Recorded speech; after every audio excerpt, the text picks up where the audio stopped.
Bonjour et bienvenue à tous, nous sommes à Rio de Janeiro. Aujourd'hui il pleut, les Brésiliens ont le moral dans les chaussettes, ont mis leur bonnet et ce matin pour courir sur la plage, il n'y avait pas grand monde. Il fait que 20 degrés et effectivement pour les Brésiliens il fait très froid. Alors aujourd'hui c'est dimanche, le jour du Seigneur, ça tombe bien, nous allons parler de la vie et nous allons parler de la vie surtout en partant d'une base qui est la graine. Or la graine c'est la vie. Et ce que je vous propose aujourd'hui c'est d'en voir les deux faces. Une face spirituelle et une face physique. Donc une phase spirituelle où nous allons parler un petit peu de ce que représente la graine et qu'est-ce qui est à l'intérieur. Or, il y a toute l'articulation de la vie à l'intérieur de la graine. Et le fait donc de manger des graines, je reviendrai dessus, mais des graines intégrales bien sûr, puisque le blutage, le fait de créer des céréales blanches, a enlevé son pouvoir de vie. Et bien en fait, le fait de manger des graines intégrale complète possède la vie avec une organisation de la vie qui est basée sur une verticalité et donc une spiritualité. C'est pour ça que George Ohsawa insistait énormément sur le potentiel des graines, même par rapport à votre spiritualité, parce que cela vous axe, parce que la graine est axée. La nature en général est axée, mais la graine l'est encore plus, parce qu'en fait, elle est vraiment la graine de vie.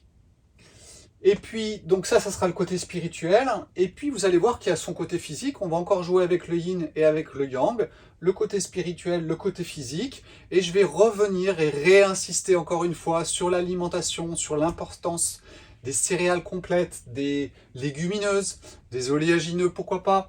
Mais c'est vraiment comprendre leur importance dans votre corps et en quoi elles génèrent aussi la vie au niveau physique.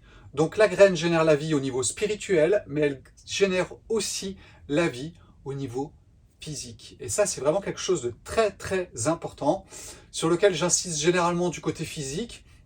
Et puis là, c'est vrai que en parlant des fractales, en parlant de tout ça, ça fait revenir un petit peu cette histoire de spiritualité reliée aussi à la graine. Et ce n'est pas un hasard, en fonction des temps, des civilisations, que la graine est consommée en plus ou moins grande quantité, plus ou moins elle va être blutée, ce qui est en plein notre cas aujourd'hui.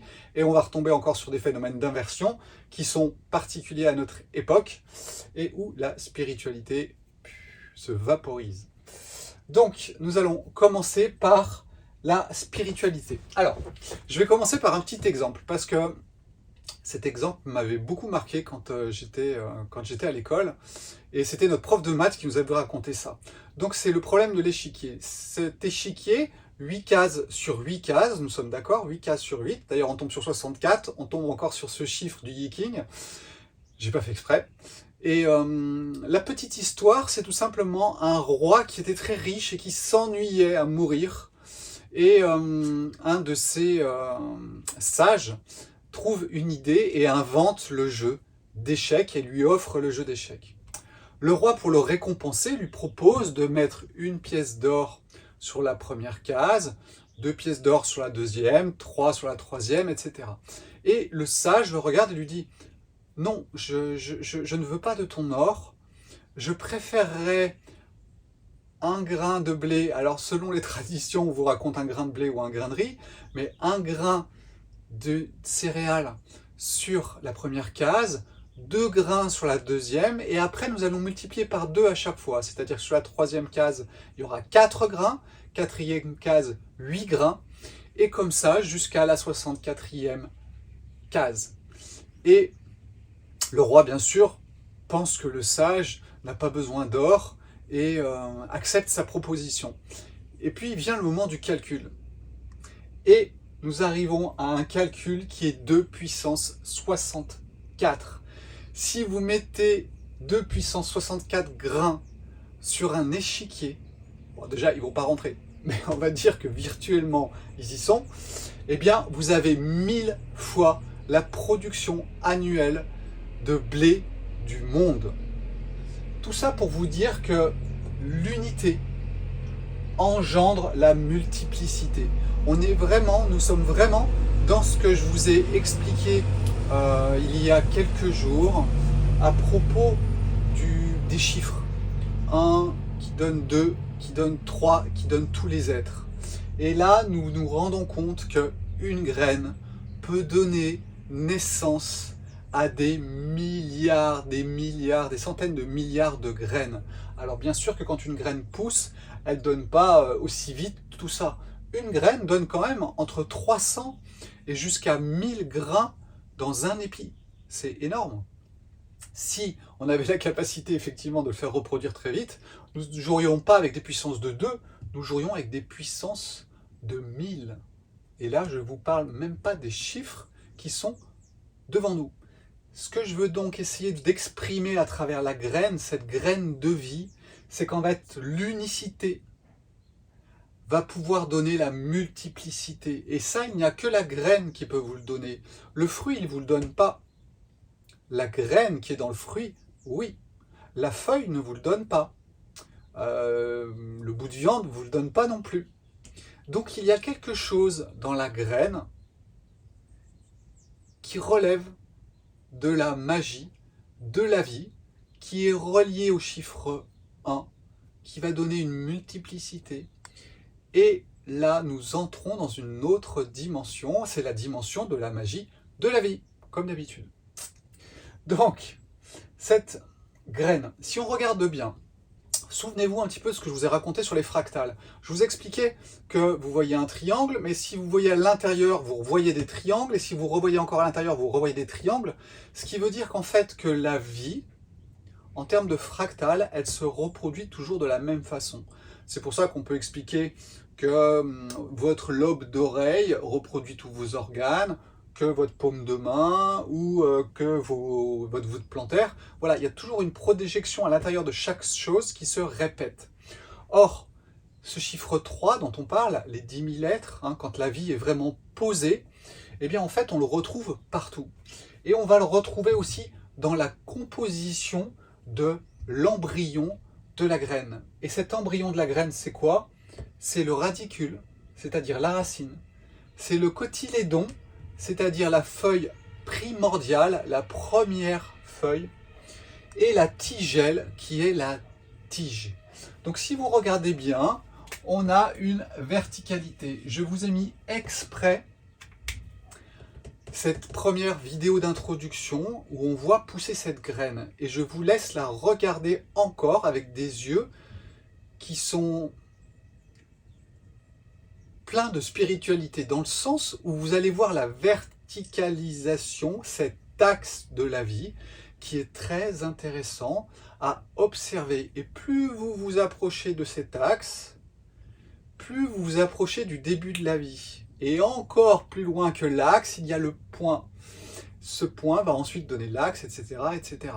Mais c'est vraiment très intéressant de comprendre la spiritualité sur sa base très simple de cet axe, de cette polarisation, de ces 10 000 êtres qui vont être créés, de l'unicité qui va vers la multiplicité, et donc cette verticalisation de la plante, de la vie quelque part, on la retrouve chez la plante. C'est-à-dire que quand vous absorbez des graines intégrales complètes, quelque part, vous savez, il y a toujours un diapason, une harmonique qui est créée par chaque chose. Quand j'appuie sur une touche du piano, je prends la touche Do, eh bien en fait elle va résonner en harmonique dans tous les Do.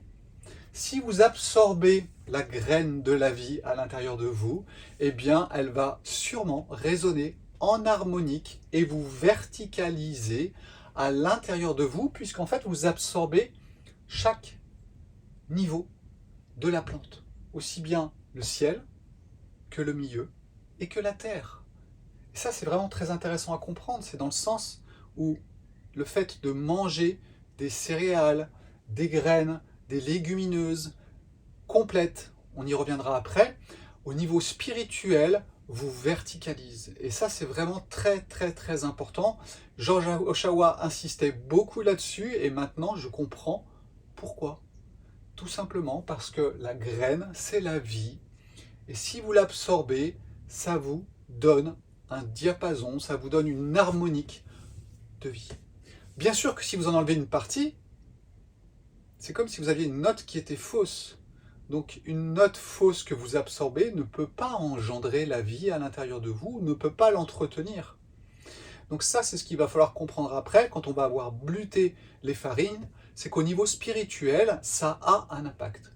À mon avis, beaucoup plus important que vous le pensez, parce que justement, on n'est plus dans le physique, on n'est plus dans le concret, même si je vais vous expliquer aussi que dans le concret, il y a un impact physique, mais on est vraiment dans une notion de spiritualité, d'accès, le corps, l'esprit, l'âme, tout ça dans une verticalité bien particulière que l'on retrouve dans la plante qui pousse. Rappelez-vous du petit dessin, vous avez les racines, la tige qui fait la verticalité, vous allez avoir les feuilles qui sont en haut.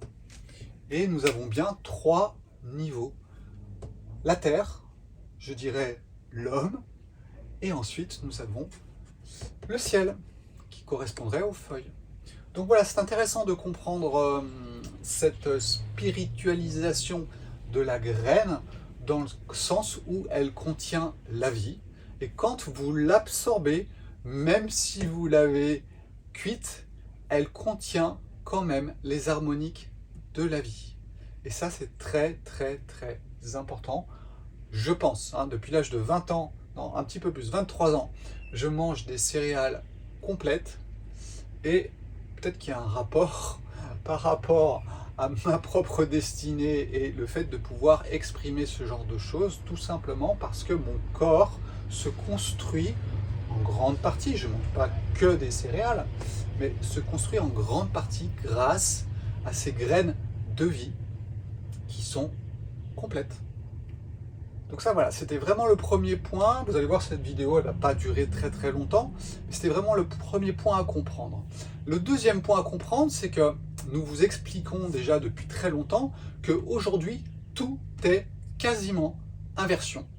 C'est-à-dire que nous mettons la tête à l'envers. Nous n'avons plus la tête en haut, mais la tête en bas. Et nous sommes vraiment dans un monde d'hyper-matérialité, où l'inversion est coutume, que ce soit l'inversion au niveau des religions, mais aussi bien au niveau alimentaire, de la construction de notre corps. Et c'est là qu'on voit que le blutage, le fait d'enlever le son, d'enlever le germe, va créer quelque chose à l'intérieur de notre corps qui ne va plus être une verticalité, mais sûrement une horizontalité liée tout simplement à juste le potentiel d'énergie qui est dans la graine. Et je vais vous expliquer ça juste après, puisque la graine est composée au niveau physique de 3 parties. Ces 3 parties, vous avez le germe, qui contient ces 3 autres parties. Vous voyez comme on rentre dans les fractales, si on veut. Et dans cette graine, vous avez le germe, vous avez l'enveloppe qui protège la graine en attendant de germer. Et vous avez le cœur, ce qui est blanc. Quand vous cassez cette graine, eh bien en fait c'est tout simplement les réserves d'énergie pour que l'embryon puisse grandir. Que va-t-il se passer? Eh bien tout simplement, quand vous allez bluter la graine, c'est-à-dire que vous allez grignoter, arracher tout ce qui est autour, eh bien le germe va disparaître, l'écorce disparaît aussi, il ne vous reste plus que le blanc. Alors historiquement, je vais essayer de vous expliquer un petit peu ce qui se passe, pourquoi on en est arrivé là, mais surtout comprenons bien comment est faite une graine. Or, le germe contient énormément de vitamines et de minéraux. L'enveloppe contient énormément de fibres, et nous verrons l'importance des fibres un petit peu plus après, et aussi des minéraux, et aussi des protéines, qui sont quand même très importantes aussi pour votre corps. Donc le fait de les bluter, ça peut modifier la qualité aussi des protéines que vous allez absorber. Et bien sûr, il y a le cœur, c'est juste de l'énergie, c'est ce qu'on appelle l'amidon, d'accord? C'est un sucre complexe, long, qui va devoir être digéré et qui vous apportera, grâce soit à la germination, soit à la cuisson, mais la cuisson étant le système quand même le plus efficace et le plus digeste, ça prédigère quelque part la graine avec le feu, eh bien, vous aurez l'énergie. Donc si vous mangez complet, si vous mangez intégral, vous mangez des vitamines, des minéraux en double dose, des fibres et l'énergie qui est nécessaire pour votre mode de fonctionnement.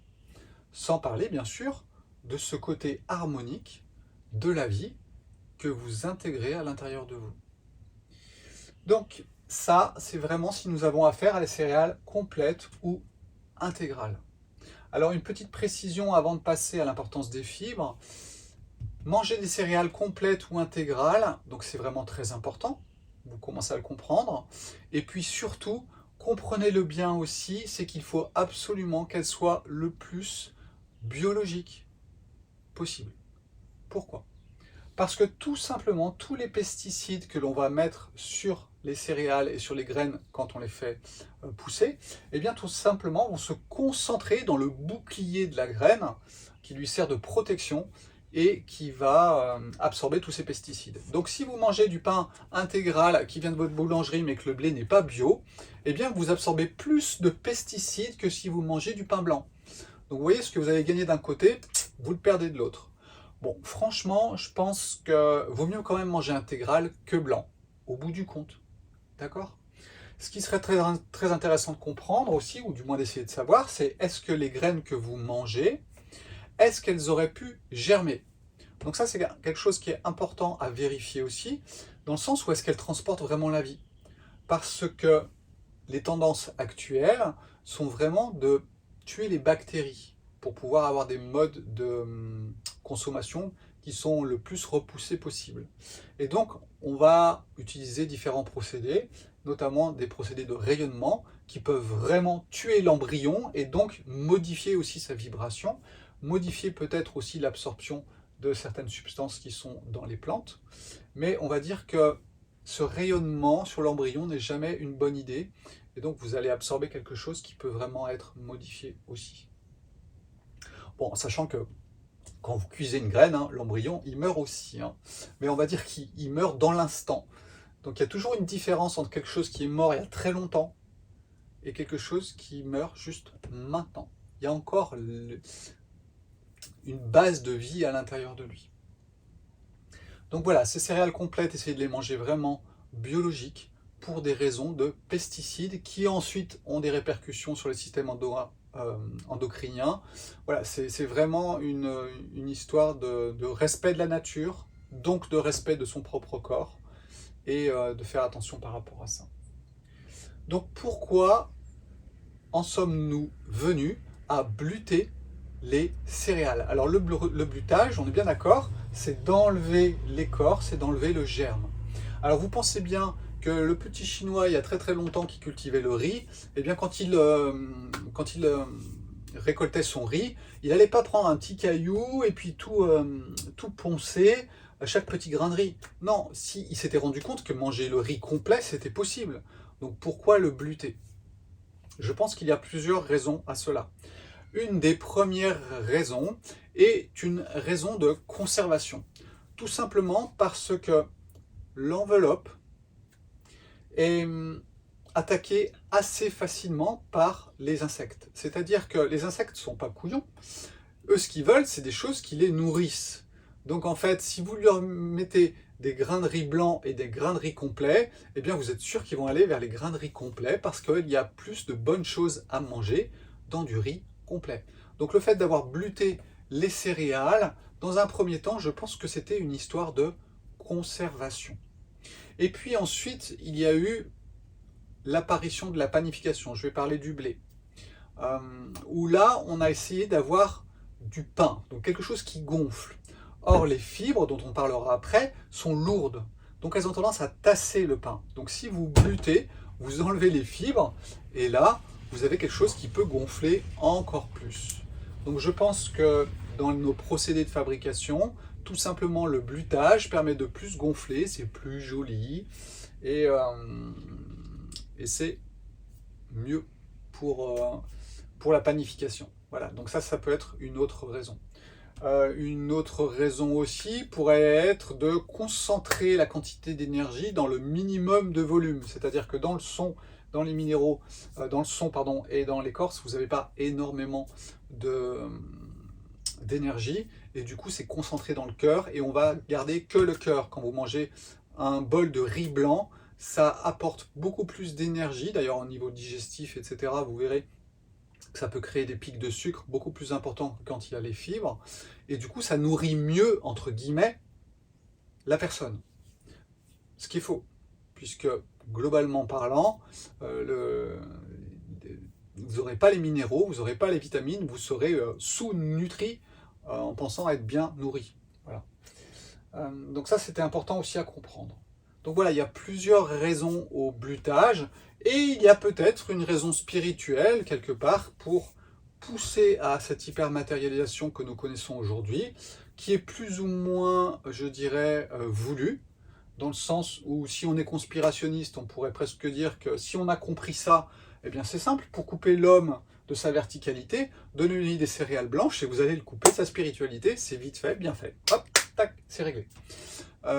Ou alors, on va dire que c'est tout simplement dans les cycles de la vie, on est dans cette hyper-matérialisation, cette horizontalité, et tout simplement, l'énergie et l'amidon, c'est la matière, et nous sommes donc dans cette horizontalité. Voilà, tout simplement. Donc même ce que nous mangeons nous montre que nous sommes dans une période et dans un cycle d'hyper-matérialité, même si on ne l'a pas fait exprès. Donc voilà, ça c'était des points qui étaient intéressants à comprendre. Pourquoi le blutage est arrivé? Qu'est-ce qu'il crée? Donc chez nous, il va créer des manques de vitamines, des manques de minéraux, et surtout, il va avoir un impact très important au niveau de votre tube digestif et de toutes ces petites bêtes qui ont élu domicile à l'intérieur de nous. Je vous rappelle qu'il y a des milliards de bactéries dans votre ventre.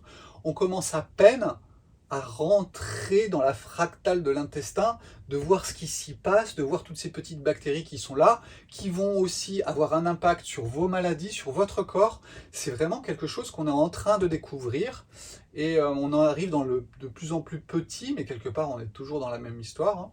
Je vous rappelle que ce qui est dans le grand est dans le petit, ou ce qui est dans le petit est dans le grand. Et la science ne découvrira rien de neuf, si ce n'est juste encore des nouvelles couleurs, et on rentre dans la fractale de plus en plus profonde des choses. Et donc ces bactéries, ces milliards de bactéries, se nourrissent de fibres. Nous avons un tube digestif qui est 3 fois plus long que celui du lion, qui lui est fait pour être carnivore. Il y a des raisons pour ça, c'est que la viande se putréfie, donne des poisons, et si ça reste trop longtemps dans votre ventre, eh bien quelque part vous allez en être malade. C'est pour ça que tous les produits, toutes les protéines animales, il faut les manger avec parcimonie, bien les digérer. Il n'y a pas de problème à manger de l'animal. Ce qui compte ensuite, c'est de bien le digérer. Or, quand vous mettez des sauces, quand vous faites des mélanges, etc., vous ne digérerez pas bien ces protéines, vous allez avoir un cadavre qui va se putréfier à l'intérieur de vous, et ce n'est pas une bonne idée. Et à terme, ça va détruire votre intestin. Donc les fibres, elles sont là pour avoir un régime plutôt végétarien, et donc nourrir toutes ces bactéries qui vont sûrement digérer une partie des fibres et des choses qui n'ont pas été bien digérées, vous les rendre ensuite, puisque je vous rappelle que les minéraux sont absorbés au niveau du gros intestin. Donc du coup, voilà, c'est tout un jeu entre je te nourris bien, tu me nourris bien. On retrouve ça dans le milieu animal avec le requin et son petit poisson pilote, ou avec le crocodile et son petit oiseau qui est sur la tête qui lui gratte les dents. Mais c'est vraiment quelque chose, cette vie en communauté, en symbiose, elle est aussi avec nos bactéries. Or, ces bactéries, elles sont nourries par les fibres. Donc, il n'y a rien à faire. Si vous mangez des céréales complètes, vous allez me dire, oui, mais si je mange des légumes, il y a des fibres. Oui, sachez quand même que dans les céréales complètes, il y a 2 à 3 fois plus de fibres que dans vos légumes. Alors, bien sûr que l'artichaut, il est assez haut dans le niveau, mais qui mange des artichauts tous les jours? Tout le reste, sinon, vous êtes à 3-4 grammes de fibres pour 100 grammes d'aliments. Or, dans les céréales complètes, vous êtes à 7, 8, 9 grammes de fibres. Donc, il y a beaucoup plus de fibres dans les céréales complètes. Bien sûr que dans les légumineuses, elles sont très très riches en fibres, hein. La lentille, par exemple, est la plus riche en fibres. Donc ces fibres, elles vont agir aussi sur votre intestin, elles vont le chatouiller et stimuler le péristaltisme. C'est-à-dire que la vitesse de transit dans votre intestin est en fonction des fibres que vous mangez. Plus il y a de fibres dans votre alimentation, plus le transit est rapide. Moins ça sature votre sang, Ça se termine ensuite tranquillement dans le tube digestif, dans le gros intestin, où les bactéries vont faire leur travail et hop, vous rendre ce que vous n'avez peut-être pas digéré. Et comme ça, rien ne stagne dans l'intestin, rien ne peut vous empoisonner parce que ça circule. Je vous rappelle que de l'eau croupie, c'est dangereux. De l'eau qui circule, elle est oxygénée, elle est en mouvement, c'est la vie. Et donc tout se passe bien. La viande étant constipante, vous comprenez aussi pourquoi la viande va créer des problèmes à l'intérieur de votre corps. Encore une fois, je répète, je ne suis pas pour ou contre la viande. Je dis juste qu'il faut la manger pour qu'elle soit bien digérée. Ensuite, on peut éventuellement parler de l'énergie de l'animal qui a été tué, comment on l'a fait grandir, si ce sont des gros animaux, ils consomment des quantités d'eau énormes, etc. Voilà, je ne vais pas tomber dans le discours végétalien ou végétarien, tout simplement parce que j'en comprends aussi ses limites et que dans la vie, il faut un petit peu de tout. Hein. Dire à un Esquimau qu'il faut être végétarien, ça va être difficile pour lui de lui faire comprendre ça. Donc voilà, dans la vie, il y a de tout. Il y a aussi des produits animaux et on peut les manger. Sauf qu'il faut bien comprendre ce qu'on fait, tout simplement. Donc voilà, c'est très important. Ces fibres, elles sont là et elles ont un impact vraiment énorme. On commence aujourd'hui à faire des recherches sur le cholestérol, sur beaucoup de maladies qui sont réduites quand vous mangez des fibres. Donc c'est très important. Et c'est vrai qu'on les trouvera beaucoup dans les céréales complètes, dans les légumineuses ou les oléagineux. Les oléagineux, je vous rappelle, hein, noisettes, amandes, ce sont aussi des graines de vie. Donc elles contiennent tout ce qui est nécessaire à la vie. Ensuite, c'est toujours une question de bien les manger. Ça, j'en reparle, ou j'en ai déjà parlé hein, dans d'autres vidéos, un petit peu plus basées sur la digestion. D'ailleurs, il y a une vidéo sur la digestion, si vous voulez regarder, vous pouvez. Donc voilà, c'était important que je repose ça aujourd'hui, dimanche, jour du Seigneur. Eh bien, nous avons parlé de spiritualité, du monde physique, de verticalité, et puis, eh bien, tout simplement, de la graine complète, intégrale, et qu'est-ce qu'elle peut créer dans notre corps. Voilà, ciao ciao, passez un bon dimanche, et puis à bientôt, bye bye.